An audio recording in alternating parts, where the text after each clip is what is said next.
All right, so Angie, why don't you go ahead? Thanks for being here.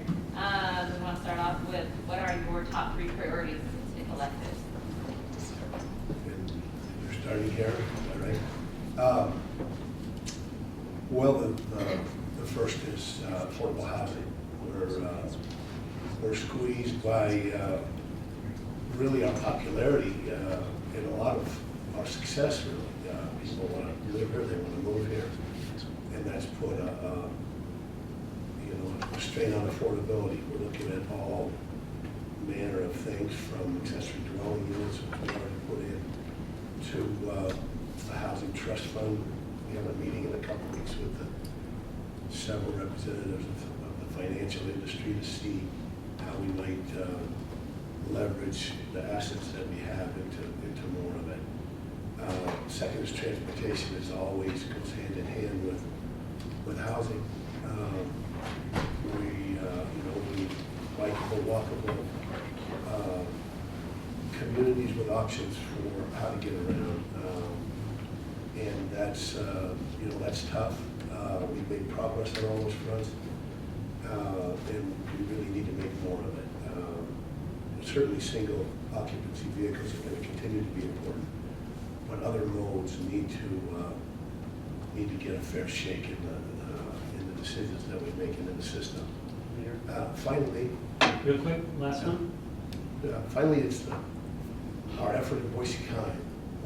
All these policy decisions are important, but as important is that we maintain a kindness and civility in the city. That's been one of our hallmarks, and I want to continue to work on that. Rebecca, Arnold? Thank you. It's hard to pick only three and try to do it in 1 minute, but I'll give it a shot. First of all, transparency is a huge issue. I've been disappointed in the lack of transparency at City Hall. I think there are too many discussions that take place out of the public eye, and we find out later that these things were going on. That's a problem. I think the public should be involved early and often and in convenient locations. I'm also concerned about property taxes. I think the Boise budget is out of control. Boise seems to take the maximum amount every year in property tax increases. And when we have folks who have been in their homes for 30 years who have to look at selling their home because they can't afford to pay the property taxes, that's a problem. And then the third issue is how the money is being spent. I know some folks here won't like the term vanity projects, but that's exactly what some of these are. The library being at the top of the list. I think libraries are important and certainly necessary for our community. But having a library designed by an out-of-the-country architect that has no clue what our lifestyle is, what our priorities are, what our values are, to me was not acceptable. If we're going to do a library project, it needs to be designed by a local architect, and it needs to be designed in conjunction with our citizens. Who are we building it for? The current project seems to be to impress visitors. We need to build it for the people here who are going to use it. Thank you. Lauren McLean? Thank you, and thanks all for having us here today. The things that I would set out to work on are recognizing that we need to reconnect and engage citizens in a slightly different way as we move through this growth moment, and do that to focus on new and bolder solutions around affordable housing, resetting relationships that are necessary to reset in order to create, at the leadership level, a shared vision for transportation and the partnerships that we need with the state, and to focus on addressing the fact that 48% of our jobs are low-wage jobs, and that we need to build an economy and create opportunity for our residents, and take advantage of the transition to clean energy while ensuring a broad spectrum of jobs, working, of course, in partnership with many people in this valley around a strategy for economic development. Brent Coles? First priority is the tax and spend attitude at City Hall. It's let's tax, let's take the maximum amount of money, let's spend $650,000 to move the Log Cabin Literary Center. There's no reason to do that. Let's spend $300,000 writing a new zoning ordinance. It's $600,000 to study whether we can put a train downtown. That's a lot of money going into studies that could be used in other areas. It can also be used to lower the tax rate. You don't need to take it 3% every year. You do that, you're taxing people out of their homes. We want people to stay in their homes. We want people to be able to rent homes. All that gets transferred right into the bottom line of somebody's home in their neighborhood. We want people to be able to stay there. We want to we could also take some of that money, we can put it into the transit system. You want to have one of the most livable cities in America, you need to have a transit system. Like last night, we went into a neighborhood, the council voted unanimously to go ahead and put in a high-density housing project out in the Northwest, and there's not one bus that goes down Hill Road. You've got to have buses where people are living. If you're going to go high-density, you need to build that transit system. Let's have people ride those buses for free instead of spending $600,000 on a study somewhere. And public safety, we're 54 officers short. Based on the city's own strategic plan, we need to hire those officers. Cortney Nielsen? Yes, hello. My 3 priorities are transportation and working towards a commuter train for commuters in and out of Boise. Wages, we need time to empower people with higher wages in the city of Boise so that they can afford their own homes. And a statewide, advocate for a statewide emissions test so we can pool that money together, clean our air, and take care of our roads and highways. Okay. Thank you. Wayne Richey? The uncontrolled growth in this valley has got to stop. Every issue that we're going to talk about revolves around that one issue. Traffic, schools, infrastructure, resources. We cannot keep up with this kind of, it's an invasion. It's not growth. Growth is gradual. This is an invasion. And because of that, prices of property has skyrocketed to where people born and raised here, call this their hometown, can no longer afford to live here. $1,200 for a 2-bedroom apartment. The wages in the city does not justify that. A $50,000 a year job, walk into a bank and say, I'd like to buy a $345,000 starter home. It's not going to happen. Elderly people have seen their property taxes triple in just the past couple of years. We have to rein in and slow down this growth, or things will only get worse. That's my only issue. All right, our next question will come from Marty, and we're going to start with Rebecca Arnold. Do you support a new library, and if yes, what is the best way to do it? Do I support a new library downtown? Is that what you're asking? The question was, do you support a new library, and if yes, what is the best way to do it? Well, I think libraries are important. I think we should take a look at the downtown library a little more closely to see if it's possible to remodel it instead of rebuilding it. And then if it does need to be rebuilt, we should scale it back to a more manageable project. Lauren? Okay. Yes, I support a library downtown. And the reason that I think libraries are so important is that, I mean, if you look back on history for millennia, people have had libraries. It was a place where people went to learn, study, and for so long, it was only available to the select few in our country. Democratized libraries and made them a place where kids from all backgrounds could go and access books and dream bigger than they might otherwise, where adults and others can do the same. And having a library in the downtown core sends that signal of how important libraries are. And I believe also that Forum sends a signal related to how important libraries are too. Unfortunately, when a ballot measure comes into play, there's something else that you have to recognize is going on too, and not be reflective of what's happening and recognize that the environment's changed. And as a leader, react to that. And also stand up for the constitutional right to have something on the ballot and not attempt to monkey with that. And so as soon as that happened, I always talk about those two things together.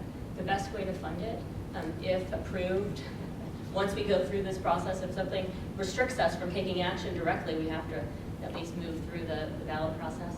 Best way to fund it is a mix of the tools that we looked at, whether that be urban renewal dollars. Philanthropy in so many places is a key part of that, and that must be a part of it, as well as other general fund dollars from the city.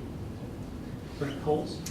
I do not support the current library project. I mean, that's $104 million for a library in downtown Boise, taking $50 million of cash that could go to, one, reducing property taxes, two, public safety, three, areas where we have significant cultural issues and social issues. We have the homeless issues, we have affordable housing issues.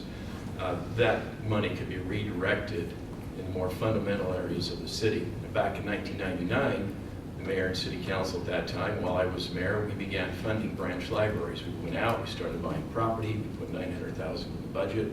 We decided, at that time, we were looking at remodeling the downtown library. We decided that those libraries should be taken out in the neighborhoods, and the current mayor and council have gone ahead and done that. It's been great. We can continue to support those libraries. Those libraries are closed on Mondays. I mean, they're out there in the neighborhoods, and people can't use those libraries. We can take some of those dollars and fund more activities in our neighborhood libraries. And of course, remodeling the downtown library is a project that we could spend over 4 or 5 years, come up with a really good plan, fund it out of the current revenue of the city, and build a library. If we want to have something monumental, then it should be a ballot measure. Cortney? No on the current plan of the remodel of the library.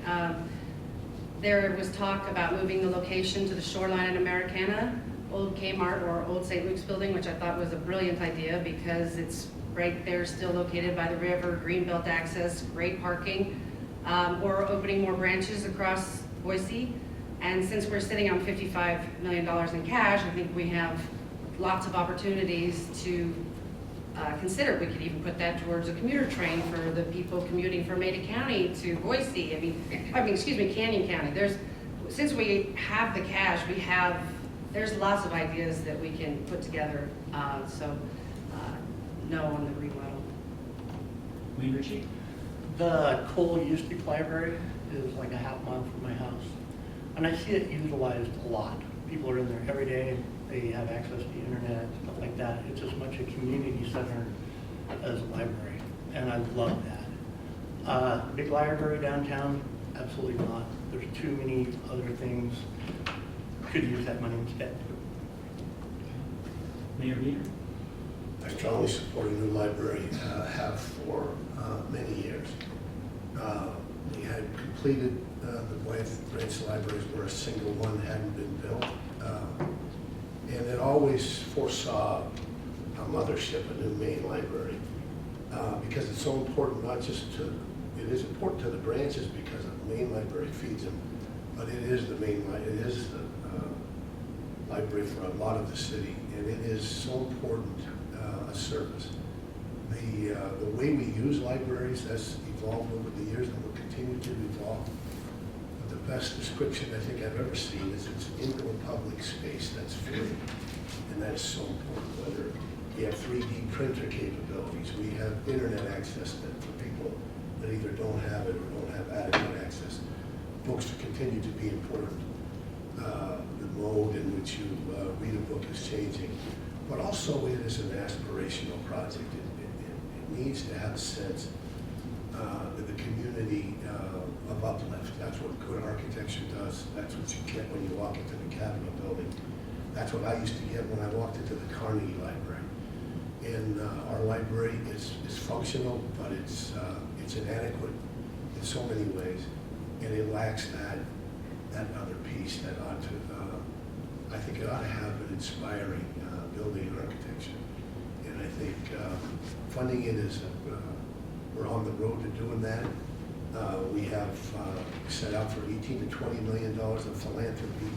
We have $13 million along that road already, in spite of the uncertainty and the difficulties presented here. That's a big piece of this.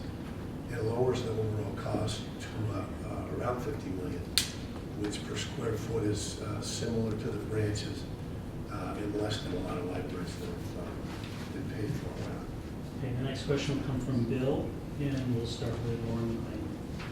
Similar question, do you support a new stadium in Boise, and if so, how would you fund that? Yeah, this, couple things on that. I mean, at this point, I'd have to say that's not one of my top priorities. And from the time that I was on council, had conversations, was part of the conversation about making sure it was a multi-use stadium if we brought something to downtown. And if a developer wants to propose a stadium downtown somewhere, it's up to us to take a look at that. But the world has changed in the 16 years that there's been a hope for a stadium, in the 8 that I've been on council, and it's been talked about. And with all of the other things that our city faces right now, affordable housing, a need for transportation, this question about how to fund a downtown library if and when we get to that point of having the conversation again, as well as making sure that the planning that we need to use to address our growth is in play. So at this point, privately funded stadium could be a wonderful thing, but city dollars really ought to go where the public is saying it needs to go, and that's in transportation, affordable housing. Brent Coles? Yes, a stadium would be awesome, but not publicly funded. The opportunity, it seems to me, there's an opportunity out at the fairgrounds. Horse racing has been discontinued out there. There's great parking, there's great property. Currently there's a stadium out there, maybe that one gets remodeled. Maybe where the horse racing was, that property gets used. It seems to me that there's some cooperative opportunities that could occur, and a privately funded stadium would be great there or somewhere else. But I don't agree that public dollars should go into it. Cortney? No on the stadium with public funding. Wayne Richey? We don't fill up the stadium we have now. And if somebody wants to come in and build one, great, public dollars for that. Mayor Bieter? I do support a stadium, and the proposal, it's evolving. The private developer hasn't submitted a new application with a new plan, but the auditorium district has the authority to use room tax money to build convention centers and stadiums. And the first priority was to expand the convention center, thanks to a lot of effort of the city, the CCDC, and the Greater Boise Auditorium District. We did that, and behind it, we had discussions for a long time about building a stadium. Now, with the room numbers they have and the sizable fund balance that they have, they would be the overwhelming primary public funder of it, along with the developer, a small part from the city. And we can have a great project. That's what that room tax, we pay that everywhere we go to support amenities all around the country. When we pay a room tax, ours is one of the lower ones around. People pay it here, and that's where it should be spent. And I think the prospect of that happening in the auditorium district being the main funder along with the developer, quite good. Rebecca Arnold? I am opposed to using any public funds for a stadium. I think if you ask the average person on the street about room taxes and what those are for, a stadium would be the last thing they would think of. And frankly, I don't support even a privately funded stadium in downtown Boise. We do not have the infrastructure there to support that. We don't have a road system to support that. We have traffic issues now with people trying to get into and out of downtown. For example, coming in on the connector, if you try to exit at River Street, at some hours of the day, traffic backs up onto the connector. So adding a high traffic use like a stadium just makes no sense to me. And it kind of illustrates how the current administration seems to focus so much on downtown Boise. And there's more to Boise than downtown. We have a wonderful city and neighborhoods that, frankly, are being ignored. So no, I'm not in favor of a stadium in downtown Boise. All right, our next question will come from Angie, and we will start with Cortney. city doing enough to deal with homelessness, and do you support? Wait a minute, I'm sorry. I skipped myself. I'm just All that right, odd, so- I guess. I'm just the odd man out. Next question for me, and we'll start with Brent Coles. Okay. So do you agree with the city's budgeting priorities, and what, if anything, would you change? Oh, well, as I've indicated, $650,000 to move the Log Cabin Literary Center, no, absolutely not. Do not agree with those priorities. Priorities seem to be downtown, the library, there's, $50 million sitting there in the bank for that. And yet, when we look at the strategic plan calls for the addition of 54 police officers. Why not fund those? Why not have our public safety as the #1 priority? Another part of public safety is fire stations. Back in '94, we had a plan for putting fire stations about every 3 miles apart. So you had your fire station, you had your park. In your neighborhood, you had enough police officers to patrol your neighborhoods. And then reduce the idea that taking 3% every year is what we have to do. We don't. Let's not take that. Let's reduce taxes so people can stay in their homes. So priority would be public safety. When it comes to the parks, we're having neighborhoods. There's $8 million in this neighborhood reinvestment program. The neighborhoods have to fight with each other to determine who's going to get to complete their park in their neighborhood. Courtney, Can you please read? do you agree with the city's budgeting priorities? What, if anything, would you change? Priorities. I honestly, a library and a stadium are not a priority. It's a distraction. And I agree with Mr. Coles that police are definitely a priority. And I love that we have safe neighborhoods here in Boise, but sometimes I get up at 3:30 in the morning and I see things, and when I call a police officer and they can't come to save somebody from breaking into somebody else's car, that's a problem at 3:30, 4 o'clock in the morning. So yeah, priorities, it would need to be refocused and regrouped. Wayne, Richey? With the high cost of a place to live, the homeless situation is going to get much worse. Money, apparently there's $100 million we can spend on the library. I think that should be spent on to help the homeless people, because it's going to get worse. And I see we have a new building for them. It's a Band-Aid. There's way more homeless people than what people realize. This winter, I see the situation getting much, much worse. As far as priorities, there's more to Boise than the North End. There's a lot more Boise out there that needs attention, that I think is overlooked. Mayor Bieter? Well, I do. And it's pretty difficult to listen to part of the discussion, especially from Mr. Coles, when we had yawning gaps in service when we came in. We built 15 parks when they were sites, but no plan to build them. Fire stations that needed rebuilding and redoing. Fire training center that was grossly inadequate. We hadn't built a rec center, hadn't built a library. We've done all those things. We're a few years away, 2 to 3 years away in the current budget from catching up with all those unmet needs. And we're really proud of that. And those services have gone all over the city. If anything, we've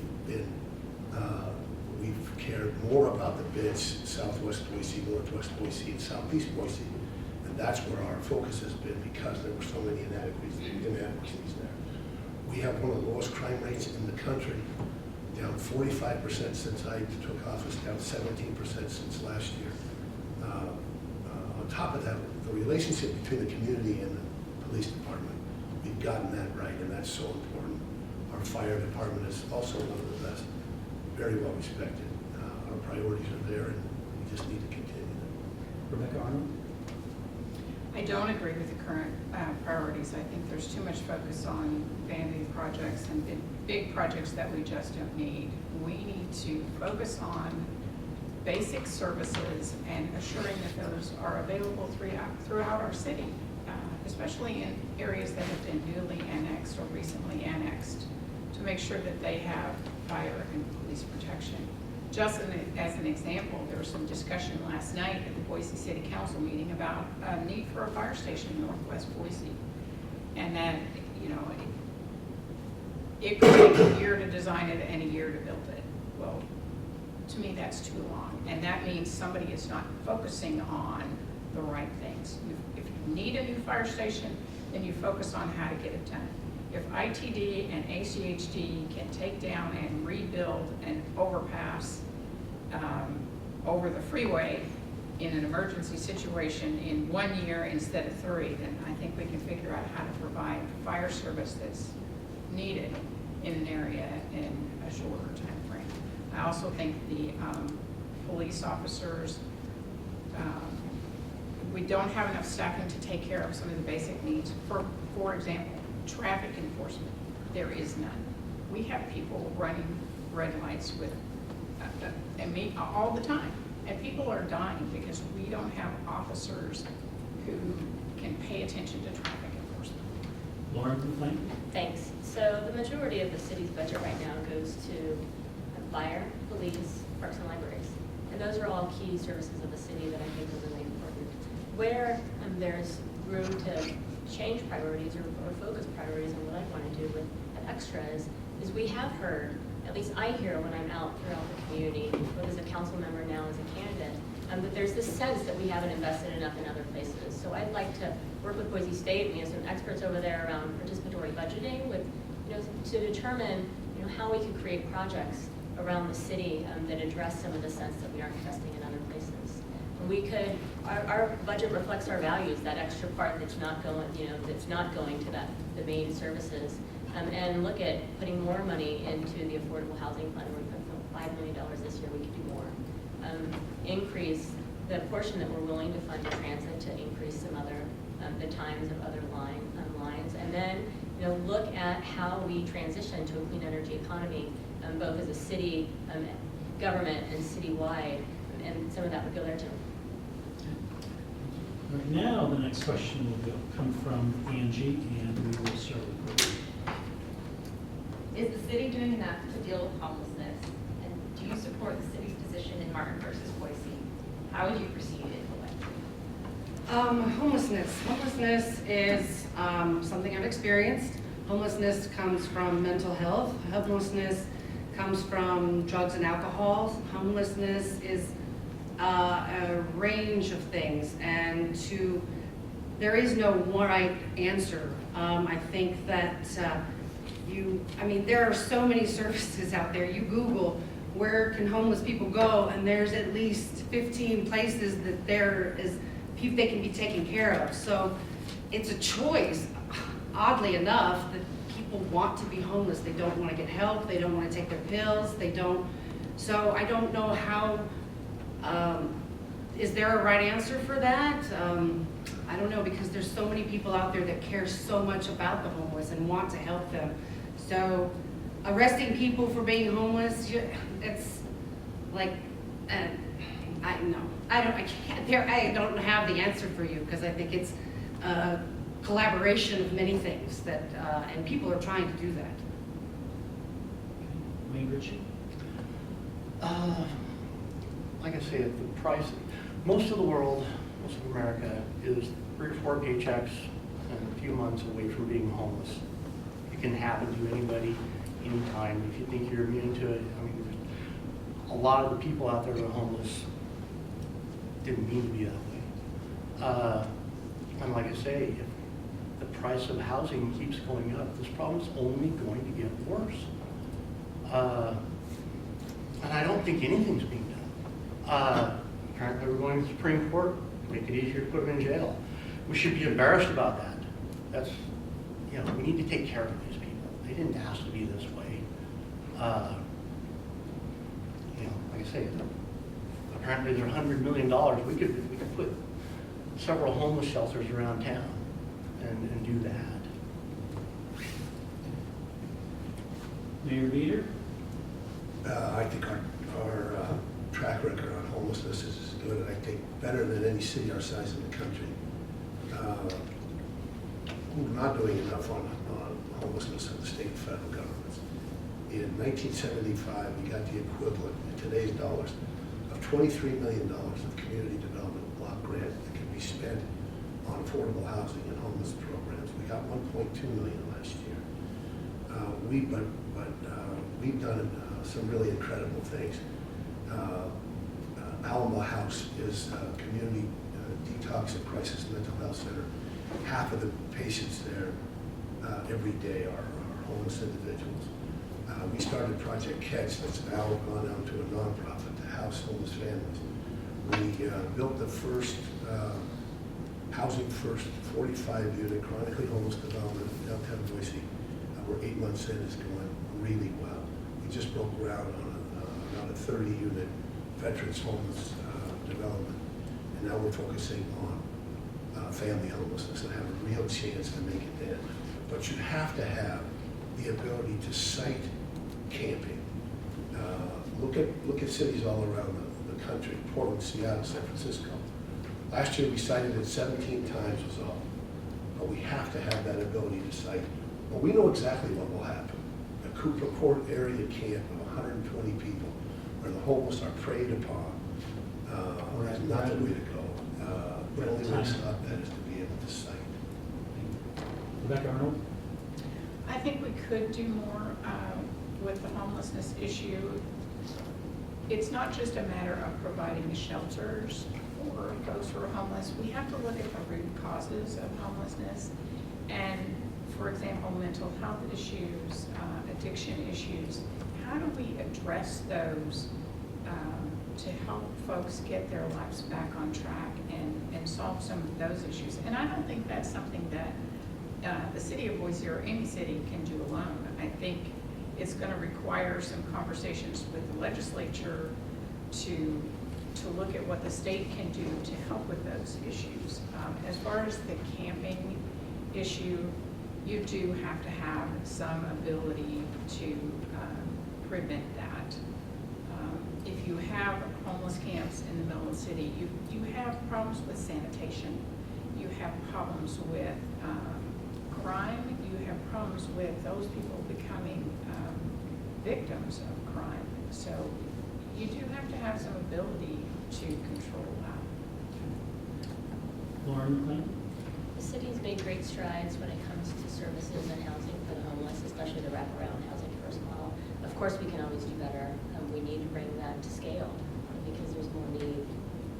And now we're seeing that there's rising numbers of homeless because people are being evicted from their homes. So what must be done and tackled, and really in tandem rather than one or the other, is addressing affordable housing to make sure that there's housing at all price points so that people aren't leaving their apartments before they're being evicted, or being evicted and leaving their apartments and having to go through that traumatic experience of becoming homeless.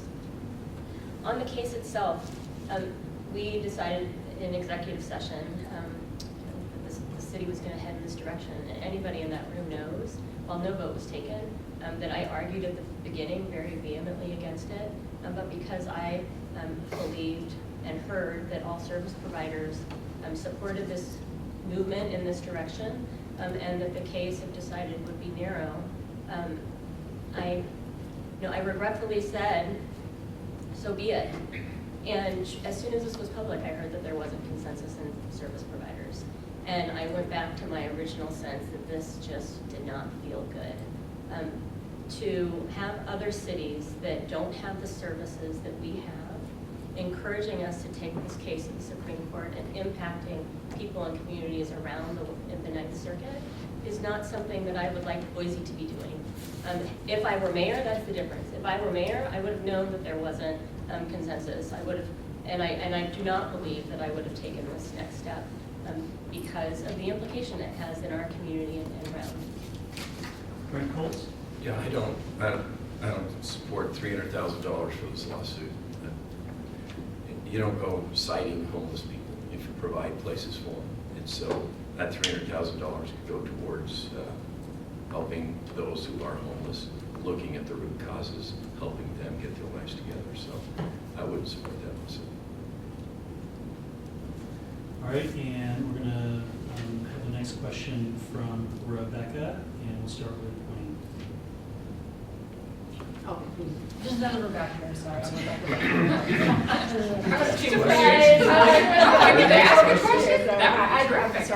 I'm Rebecca Pointer with the Statesman.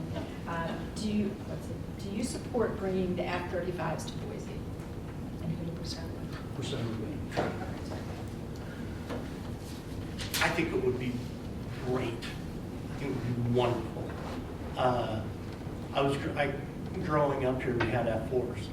Does everybody remember the F4s? I thought it was great that we have them flying around. Still today, if I see a A-10 or something flying around, I think it's cool to have stuff like that in our city. People like, well, it'd be too loud. Well, I live next to an airport. Bringing up property values. Well, that's kind of why I'm running for mayor. I used to be in Idaho Army Guard. I was a helicopter mechanic. I love the Apaches. I love the A-10s. I love that we have a National Guard unit out here. Bring them. Absolutely. Mayor Bieter? I support our Air Guard having a mission. That mission is currently the A-10, but we were going to lose the A-10s in 2014. And in no small part because of our efforts, we kept a mission here at Gallup Field, and the A-10, because of the efforts of a whole lot of folks, are going to stay around considerably longer. We don't choose the aircraft that comes here. Without a mission, we lose the Guard. We lose the Guard. We lose a huge footprint and about $160 million of economic activity in our city and in our valley. The F-35, we will likely get it over time. We didn't get it in those rounds. And I do believe that we can coexist with it. It's quieter than the F-4, which we had in the 90s. There'll be about a third of the aircraft than we had in the 90s.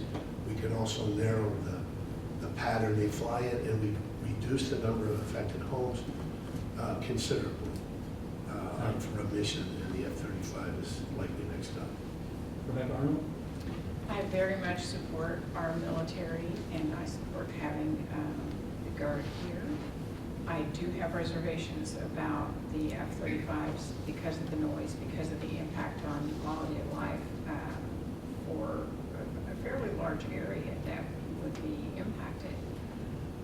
Seems like a mountain home would be a much better place to have an aircraft like the F-35. Lauren?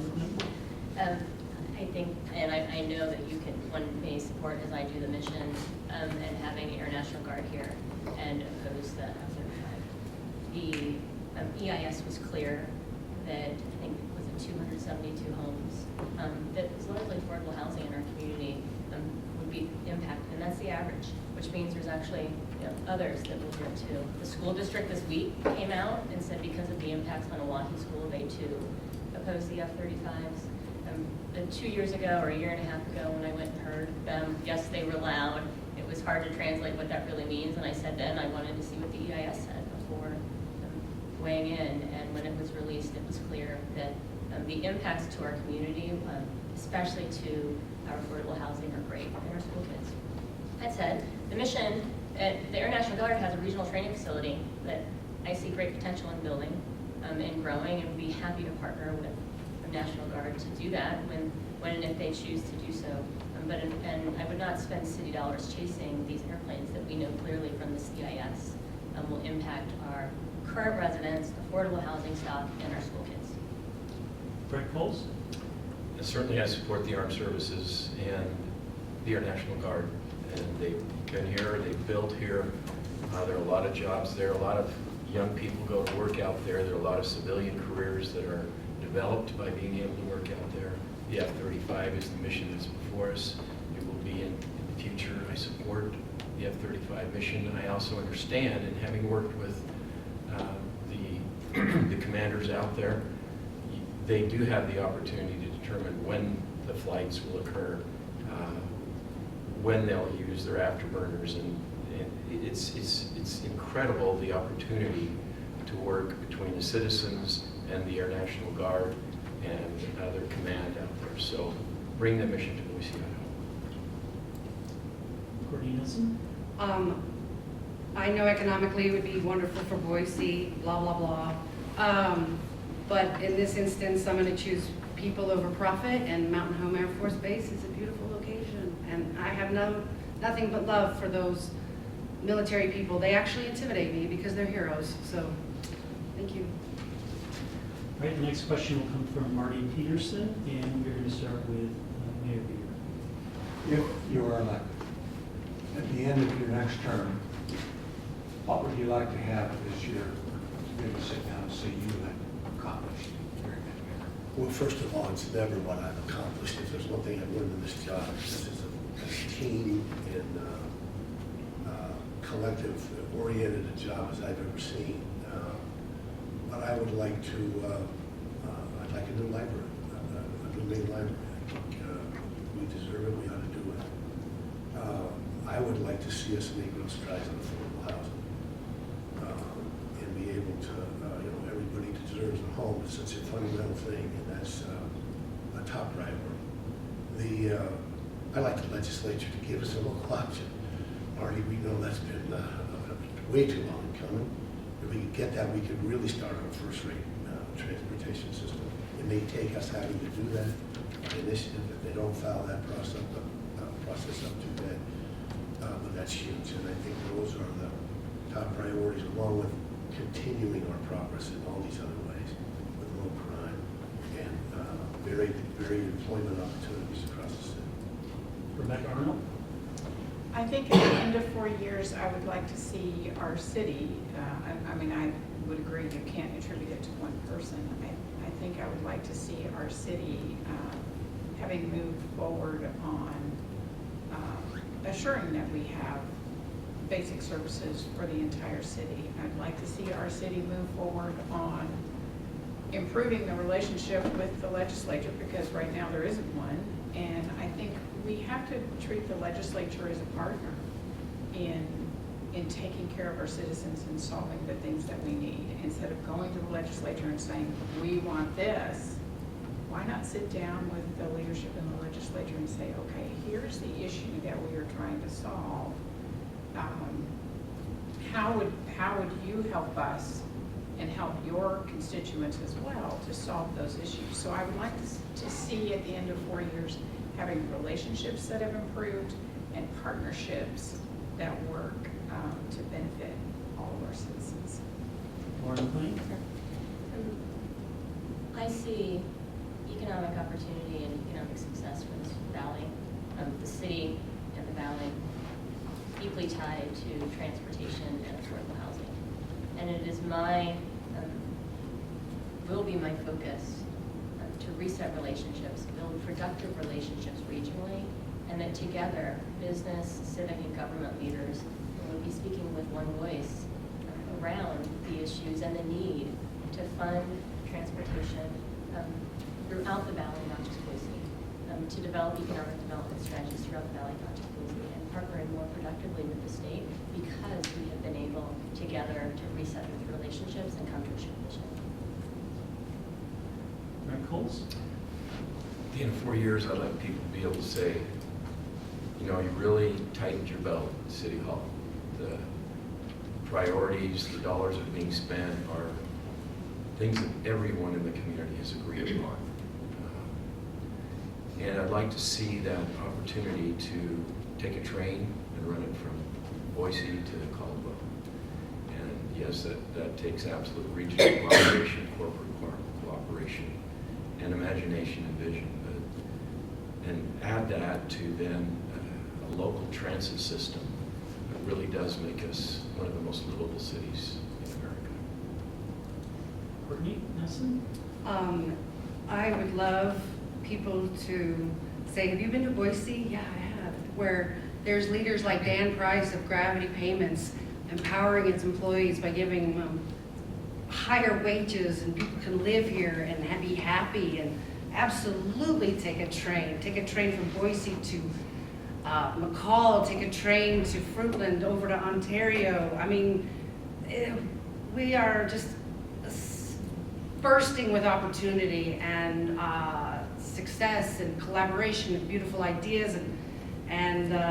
and playing well with others. And I think that's, after 4 years, I think that would be beautiful.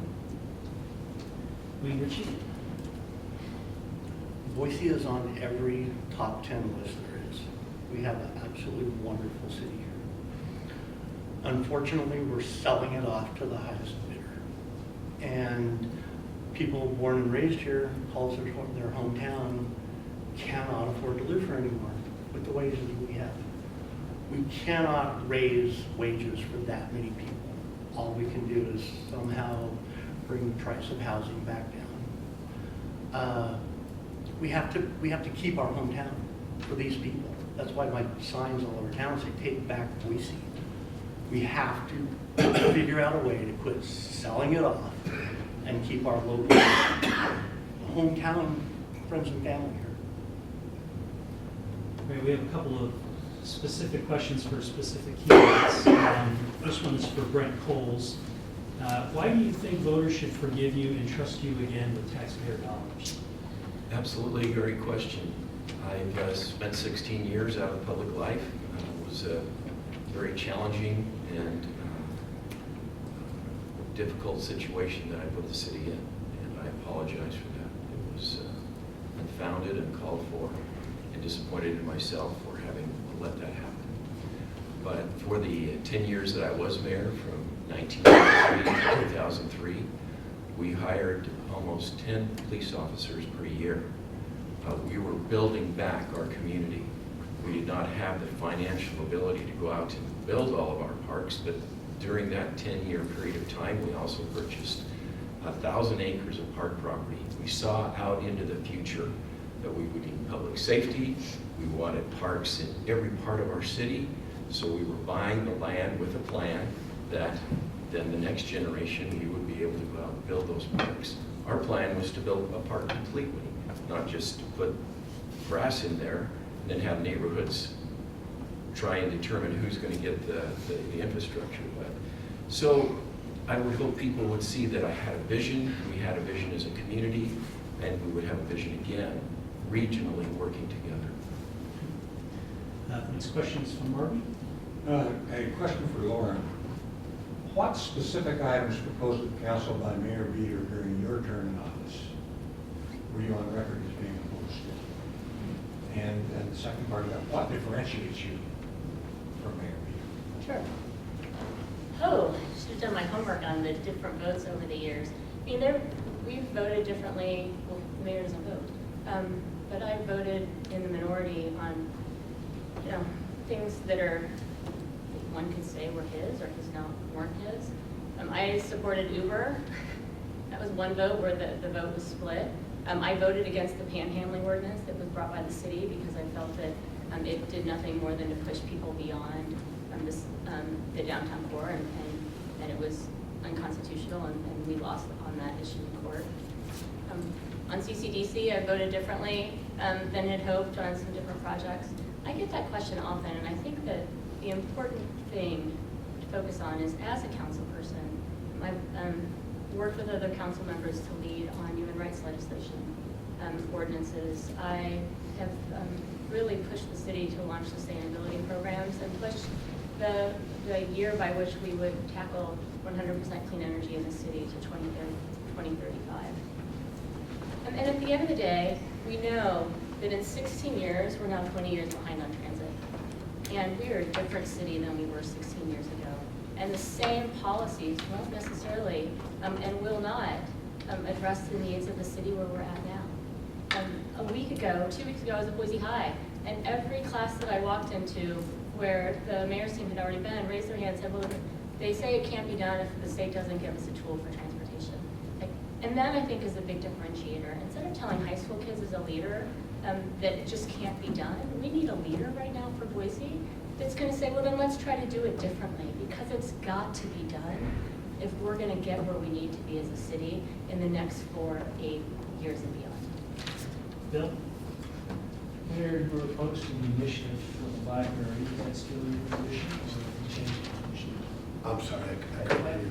You were opposed to the initiative effort for the library. Is that still your position, or are you changing your opinion? Well, I have a real concern not just specifically about those, but votes on, we have so many times in our financing where we have to have a vote, and usually that vote is a 2/3 majority. So I have a real concern that we bring, every project has to be voted on. I think it's unconstitutional as presented in both cases. I think much worse on the sports part. So I think they're legally flawed. I think the precedent is, it really concerns me. Having said that, I understand and I certainly support citizens' right to petition their government by initiative and to do that. But I think these are really flawed in the precedent of voting on every project really concerns me. And Rebecca Arnold, would you change the city's approach to urban renewal? Why or why not? I would change the approach to urban renewal because I think what it's currently doing is pulling money from other taxing agencies, and then it's not being used appropriately. And I think the money could be better spent by the agencies that should be getting those tax dollars. For example, ACHD, the schools. So no, I don't support the current system of expanding urban renewal in far too many areas. Okay. All right, do we have any other questions follow-up questions from the board members? What's that? Get all the highlights. Okay. All right, well, that is it. Thank you.